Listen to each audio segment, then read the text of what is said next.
بی‌نقاب گشتن مردم زیاد در دوشنبه باعث نگرانی مقامات و هم گروه دیگری ساکنان شهر شده است. اگر چندی پیش خیابان‌های دوشنبه خیلی کم آدم بود و مردم حتما با نقاب طبی به بیرون می برآمدند، حالا در شهر تعداد زیادی آدمانی را دیدن ممکن است که بدون نقاب سیر و گشت می‌کنند. به گفته این گروه ساکنان در گرمی زیر 35 درجه زیر نقاب نفس کشیدن مشکل است. نه، من از قبل هم در کوچه بی نقاب می گشتم.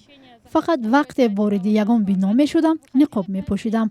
از سوی دیگر در کوچه مردم کم است.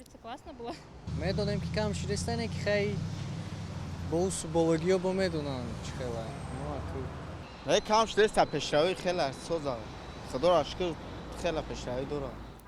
البته می پوشم ولی امروز سراسیمه از خانه بی نقاب بیرون شدم. زیبا تاجبای و خبرنگار و فعال جمعیتی که خود چندی پیش بیماری کووید 19 را از سر گذرانید باور دارد که اظهارات وزیر تندرستی درباره بهتر شدن وضعیت به این بیماری باعث شد که مردم چاره‌های بی‌خطری را رعایت نکنند. به گفته او مردم تا جای فارغبال شدند و این هم سبب یکباره بالا رفتن میزان مرگ و میر شد. من نمیفهمم که چرا چنین اظهارات میدهند. به چی متقاعد کردن میخواهند ما را؟ به اینکه در کشور وضع خوب است یا اینکه شمار سرایت یافتگان کم است؟ من مشاهده کردم که دفعه‌های اخیر در شبکه‌های اجتماعی خبری مرگ آدمان زیاد شده است.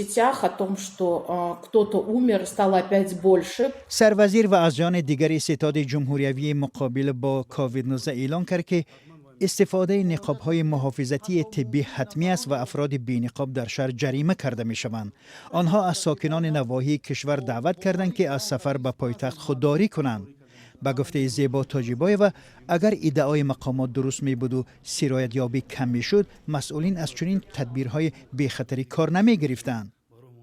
بنا به آمار رسمی شمار گرفتار شوی به کرونا ویروس هر روز کم می شود. دوام یک هفته تنها 1 نفر بر اثر این بیماری فوتیده است. در مجموع به اطلاع مقامات در کشور 48 نفر جان باختند. در فهرست غیر رسمی یا الترناتیوی قربانیان کووید 19 تا روز یکشنبه نام بیش از 400 نفر را گرد آوردند.